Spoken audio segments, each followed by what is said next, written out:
Hello, you lovely Final Fantasy XIV enjoyers.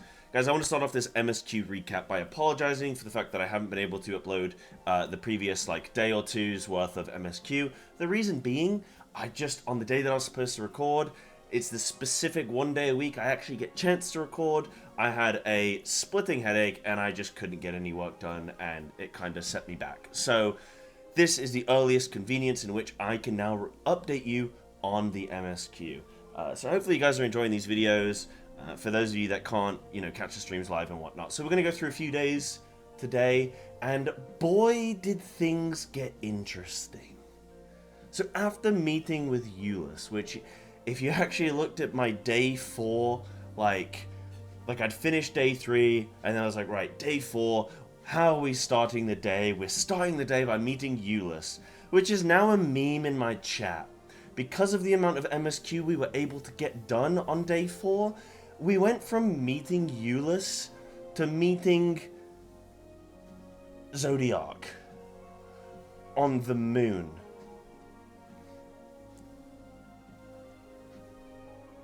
And whose dog is that? Whose dog was this?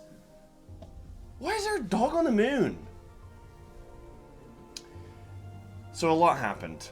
But I'm going to take you guys through some of what Day 4 was about. Day 4 was the culmination of, or the sort of the finishing off of Garlemald as a zone so far. I don't know if we're going to return here. That's normal for, in MSQ, to sort of go to a zone, do half of it, and then come back later. That seems to be the standard. So I anticipate we probably will go back here. But we finish off this section of Garlemald. And in doing so, we met with Euless, we met with Quinn 69, the leader of the First Legion. He was an interesting commander, and I just loved the storyline. I think this is my favorite storyline of probably any in the game, because it's so real and raw, and I gotta be honest with you guys, as much as I'm fascinated by what's happening in the story right now, and I'm on day 6, or well, we're gonna begin day 6 soon, so I've actually completed 5 days worth of MSQ, I believe. But as much as I love the mass, these gods and these powerful beings and this, alien this and that and time and space and the continuum and all that stuff, that's cool. But I love really grounded stories where I feel like I can actually connect to the situation that a character might be going through and going, this actually happens in real life. And Garlemald for me really was that. And amplified with that is the fact that we had the twins going through Garlemald with us. And I think that was the perfect execution by Square, because Alphino more than even Alisei, Alphino is like you as a human, or at least it feels like me.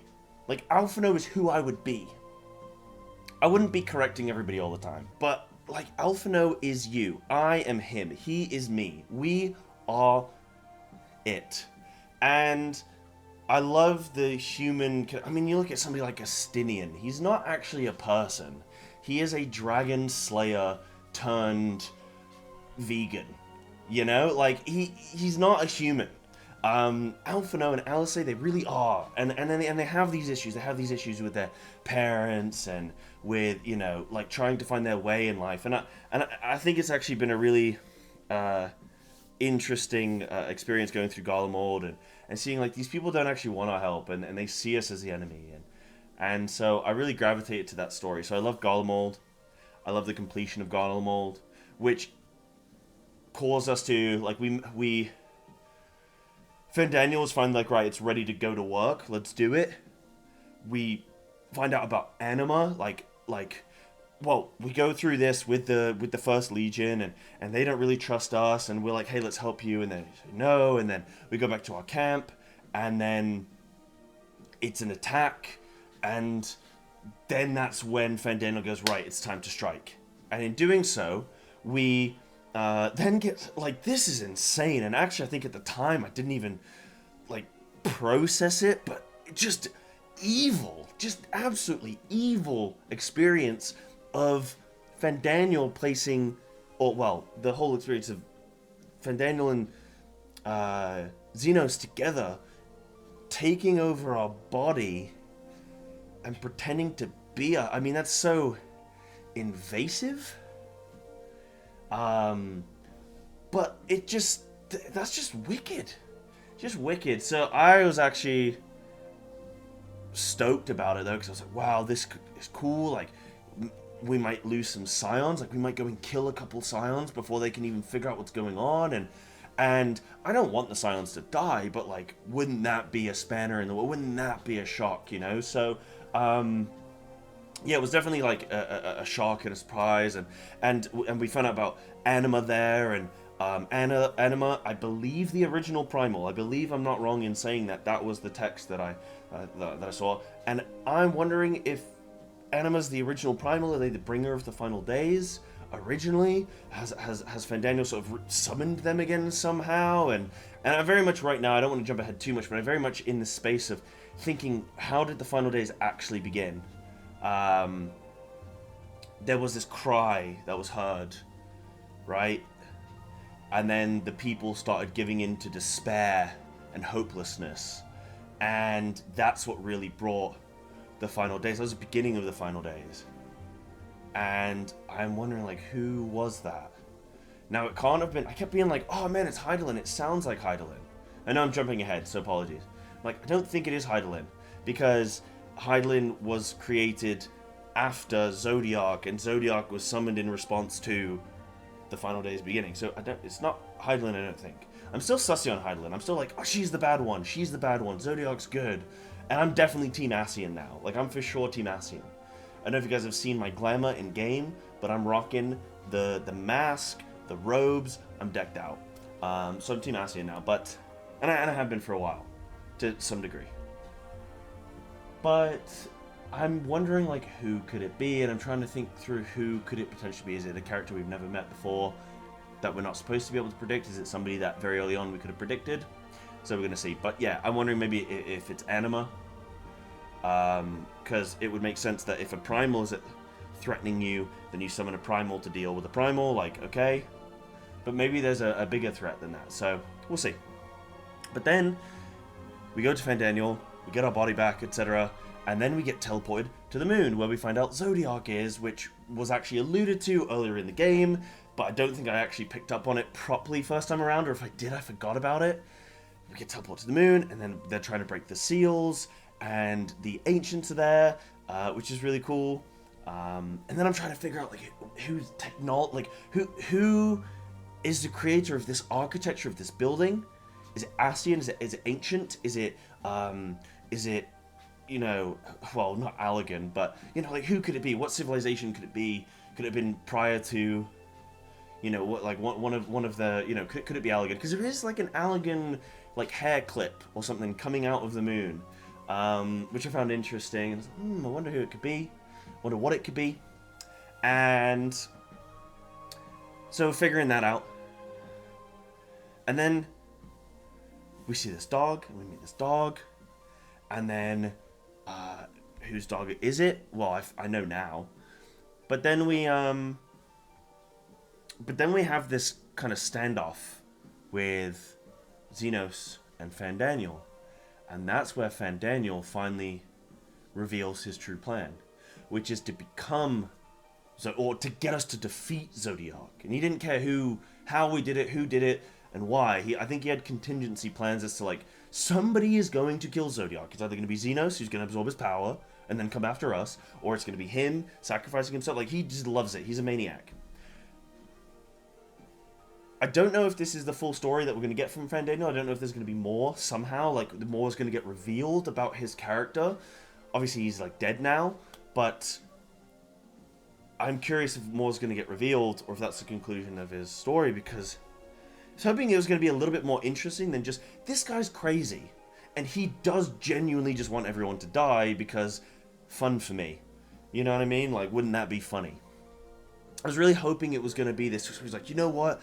I was turned into an Ascian. I didn't know what I was getting myself in for. The Ascians were, like, the kind of destructors of my empire, like, yada yada. So, or at least that's what I believe, right? That's what I believe. And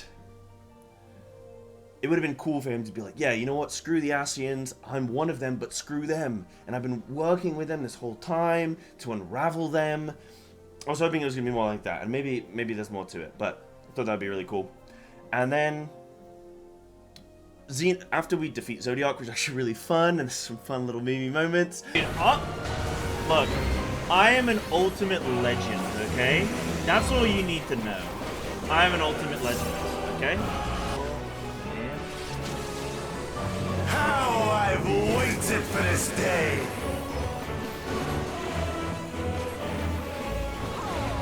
Watch out, losers. See?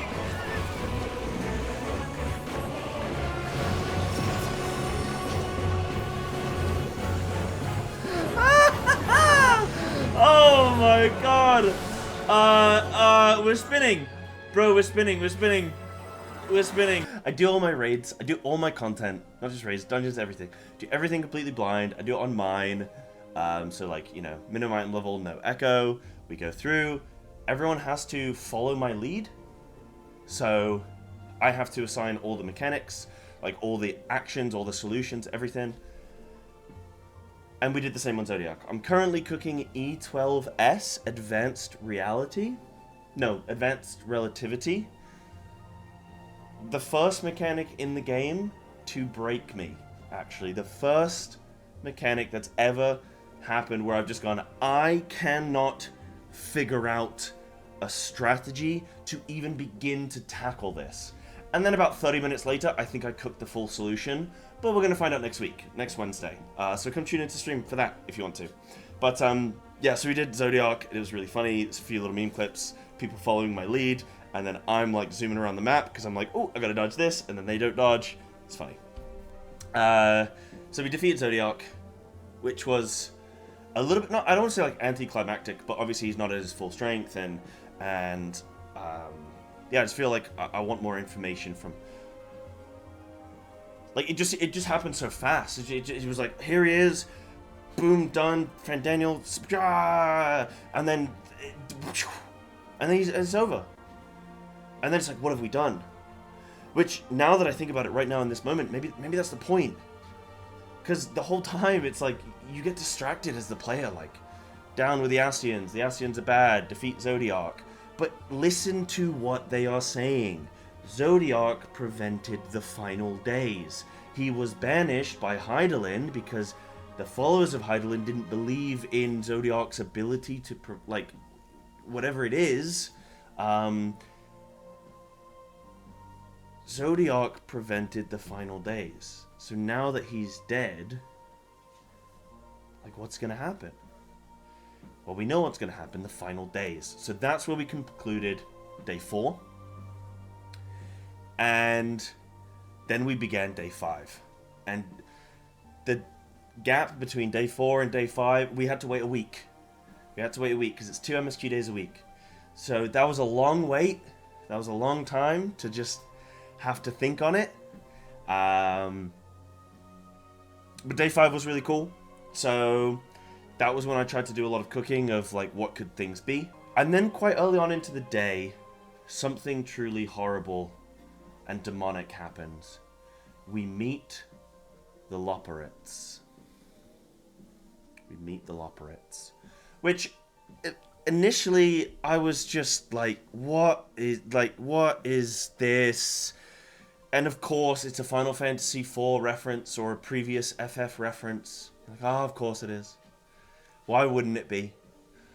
And I was just like, oh, this is just like, what's going on? There was the dog on the moon, now there's this, like, what is happening, dude? And actually, having done the questline through the zone, I actually really like them, and I think it's actually a little bit of fun, a little bit of maybe like tongue-in-cheek and stuff. Their naming conventions is funny, and yeah, I actually like them. They're like a nice little bit of charm. I love how they're like, hey, we're so desperate to please you and to make like this perfect spaceship environment, new life for you. Like, that's all we want to do, and it sucks. And it's kind of like a kid who's made like a really shit painting, but you have to tell them you like it, because you can't be like, well, no, that's bad, like, the proportion of the person's head to the rest of their body is completely off, why is the person as tall as the roof on this house, doesn't make any sense, like, what, you know, like, what is this? Why doesn't your tree have branches? Why is it just one little, like, what's going on? I still draw like that, by the way, but you can't tell a kid that, just like you can't tell the Loporrits that their trees aren't actually even real trees. So that was really cool. It was like actually really fun, because it was like, imagine you are the Loporrits. Imagine you're in the situation where you have never met a human or you know, Eorzean life, I should say, right? An Eorzean race. For the sake of argument, I'm just going to call them humans. So hopefully I don't offend any Lolafels or Elizans out there. But imagine you are a Loporrit and you've never met person before, and you have to execute on their living, their food and their agriculture, their interests and this and that, and you have to do all of that, and you've never met one, and you've only just sort of got little whispers from, we now know, the Forum, which was one of my predictions actually. I did predict that the Forum had something to do with the moon. Well, sort of. I was like, they're doing something in this bunker. As soon as I knew that, like, the Loporrits, what they were doing, I was like, oh, it has to be the Forum, because they're the people on Earth contacting them, like, it has to be. But yeah, imagine you're in the shoes of the Loporrits, where you're just like, that's such a funny little experiment. And so I really like that. I like the writing. It was good. I enjoyed it. So yeah, the moon is a spaceship. Sort of looked after, caretaken by the Loporrits, and yeah, it's really, really surprising, shocking, but ended up being a very fun questline. And then, just at the end of the, so that was most of the day. That was most of the day. I was just sort of going through that storyline and just unraveling that. And then we have the experience with, like, Oriange and a few of the characters, and sort of giving, like, telling the Loporrits, like, hey, everything's cool, like, we're your friends, what you're doing is good. And that's sort of like how it ends. It's like, okay. But then what happens is, right at the end of the day, people back on Earth, like we saw, like, Erenville, or Erenville, and a few other characters where, like, there's people around them who are, like, getting that shadowy, dissipating magic, which I can't remember exactly where I first saw it. I'm trying to think. I'm thinking it was like when people turned into Sin Eaters in Shadowbringers, but I could be wrong. It might have been from something else, but definitely I recognize that shadowy magic swirl. And then it was like, ooh, what's going to happen next? So that was the end of day 5, and then it was leading up into day 6. And as well with that, I was speculating on whether everyone's going to be complicit with going to the moon. Because now that we're going to tell everyone, hey, evacuate to the moon, it's a spaceship, we're going to go to another planet, yada yada. It's speculation on, like, I think what's, like, you would think everyone would go, what the hell? And there's bunnies? And what? No way. That's crazy. What the hell's going on? So you would expect that everyone would just be like, turn their nose up at it, be like, yeah, right. But I think what's actually going to happen, like, and then it would be us convincing everyone to leave the planet, right? Because if you think about it from an actual, like, game design standpoint, it has to be one of two things. Either we are convincing people to stay because the planet is still worth fixing, and it's actually wrong, you don't want to get on the ship because that's the danger, don't do that. But everyone's like, no, we're going, see ya. And it's like, no, wait. Or it has to be that everyone's trying to stay, and we're like, please get on the ship, you can't stay, please get on the ship. And it's like more of like a Noah's Ark situation. And it has to be like that. But in this sense, I think people are going to be complicit and be like, yeah, we'll get on the ship to who knows where. And I think that's maybe going to be the bait. Is like, this does sound like a good solution, right? Like, look, oh my god, we don't have to worry about saving the planet. We can just evacuate. But there's a couple issues with that. Is like, that seems like a weird cop-out from the story if we don't actually have to solve anything. It'd just be a bit weird. If it's like, okay, we killed a bunch of Ascians, alright, see ya, bye, and then we just leave. And it's like we could have just left them to it all along anyway, and we just left. Or, who knows, I don't know, maybe our souls would get... If the calamities happen, our souls would still get ripped. I don't know. But, also, if you remember from Omega and Midgard Summer, and Midgard Summer and Omega fought on a distant planet, which is the origin of Midgard Summer, and I believe Omega as well. I don't know if they were both from the same planet, forgive me if I've forgotten on that, but Midgard Summer chose, when he came to Eorzea, Aetheris, when he came here, he said about it being the last bastion or the final hope or something. So for some reason, like I have this feeling that the rest of the solar system or the universe or whatever, the cosmos, there's a reason why we don't want to be out there. So that's making me think maybe the ship is not good, because maybe what's out there ain't good. And maybe this is where we need to be. And obviously, also as well, if our planet goes down, if the first goes... No, not the first. The source, sorry. If the source goes down, then all the reflections are gone as well. And obviously we don't know anybody else on the other reflections, apart from technically Oddbert and those lads, technically. But we know the first, and we know the people that we helped there, Reen and Gaia, and all the rest. So, Dulia Chai, dude, we can't let Dulia Chai... That was my first thought. I was like, Dulia Chai, we can't let her die, bro. She's too important to die. And then we went on to the next day of MSQ. And we spent the day dealing with the final days. So it was quite a dramatic MSQ day. And it was a lot of us just, seeing the immediate effects, seeing the world sort of become like that of Amaranth, what the Ascians experienced. We actually did a really, fun dungeon. It was a really cool dungeon, and a lot of the mechanics were really fun, actually. Avanas Patti that we did in Thavnair, that's where we actually returned to, because that was the first place on the map. That's what shows you the map of Eorzea, and then Thavnair just starts to go black and corrupt, and that's where we're seeing the sort of signs of the final days happening here. And so we're doing this dungeon and going through the zone, and we're helping the people, and oh my god, it gets dark. Like, Jesus, the baby and the mum. Like, mum gets grabbed by the head and thrown in the water, and the baby, and then we gotta go save the baby, and then our boy, the fishmonger, running with the kid, and he's and the baby starts disappearing, and then he starts disappearing. Like, my god, man. Like, what the hell? That was terrifying. Like, that was the most, that 5 minutes, it was the most awful 5 minutes. Like, it made me feel like I was watching, the feeling I had when I watched Grave of the Fireflies for the first time, where I was just like,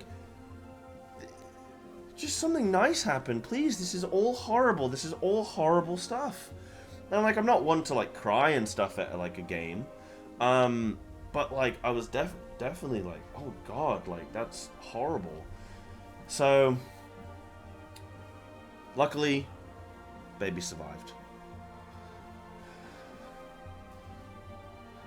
Thank goodness. And then and then the Vitra announces, hey, I am actually, the satrap, I'm actually the leader all along. And then, not so long after that, the people start to panic. We have, a meeting, and then the people start to panic, and then Ahiwan, is defending this kid who gets squished and stepped on, and that was crazy as well. That was really, that made me kind of laugh, actually. I did laugh at that. That was kind of funny. But yeah, sorry, after that happened, then we have Vitra, reveal to the people, hey, I'm the satrap, and that might restore a bit of faith to the people, and sort of we start to turn things around, and start to improve things for the people. And then we return to the first. And we have a few cool interactions there with a few NPCs that we've met before, like Lena and Reen and stuff. And then we go to the source, and then via that which I think we're trying to tap into like Elidibus's. We're trying to find Elidibus basically to find out what more he might know, and see if we can talk to like his old like his soul, his spirit, who sort of trapped in the tower when Graham locked him away. And so we go to, this was the last thing I did of the day. So this was like I'd streamed, I'd gone overtime on stream, and people were like, "Oh, just go a little bit more, and but if you do, you're not gonna want to stop."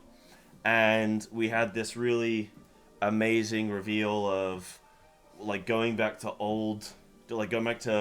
Amarot, like the real one. We get teleported in time, and this is where I start to get a little bit like time travel stuff, and then it's like it kind of throws me. But as long as it's not like multiverse stuff, I think I'm more chill. I don't mind time travel as much as long as it's not multiverse. Multiverse I don't really like. Like, if there's like 1,000 Alphanos and our one just happens to like die, it's like, oh, okay, well, there's another one on the other universe, so we just grab him. You know, it's like some Rick and Morty stuff, and I'm like, it's not really for me. But this was like really cool. And then there's Hythlodaeus, and Emmett, and you get to see the real them, and that was like really amazing. Like, that's cool. Their characters are sick. Obviously, everyone loves Emmett. Hythlodaeus, finally getting to see them for real was amazing. But then the worst thing that you could ever imagine happened to an MSQ sprout. And I think you know what it is. Having a mysterious life form in tow is the norm rather than the exception here.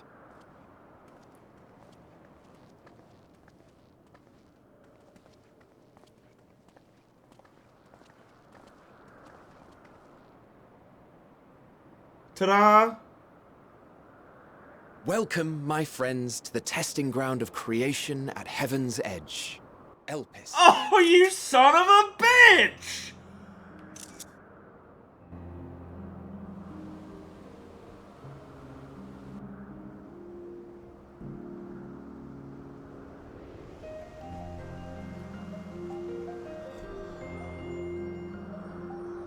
After that misery, we got to explore the zone a little bit. I got to grab my gowns and my hat and my mask.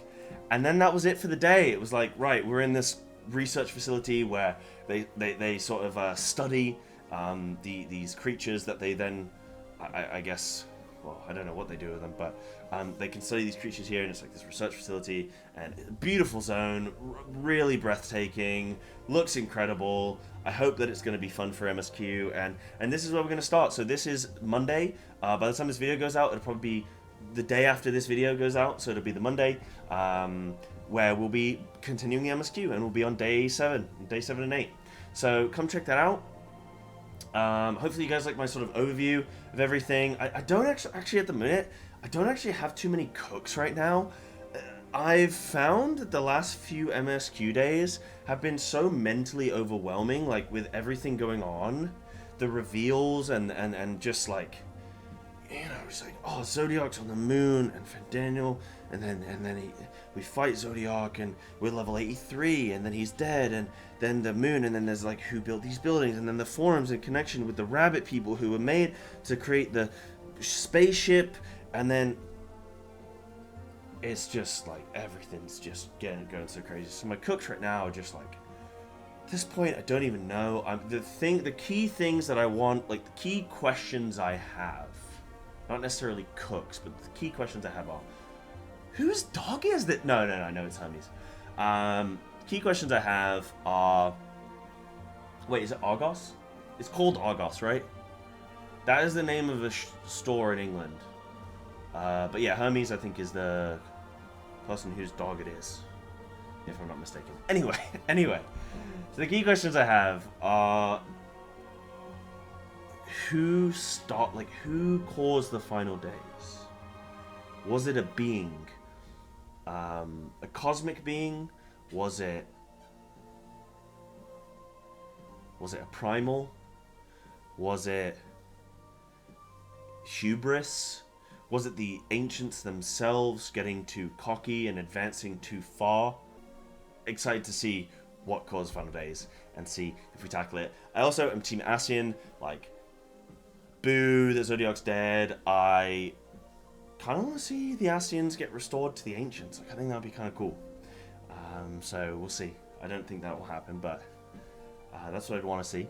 And then, yeah, and then the rest I'm kind of just gonna wait and see what gets revealed. Wait and see what comes to us. But very excited for the next few days of MSQ. Endwalker is hands down like the best MSQ experience I've had so far. Shadowbringers was my favorite before that, and then Heaven's Ward. But this is, depending on how this goes, this could be just hands down like the best MSQ I've ever done. So really excited. Hope you guys like this recap.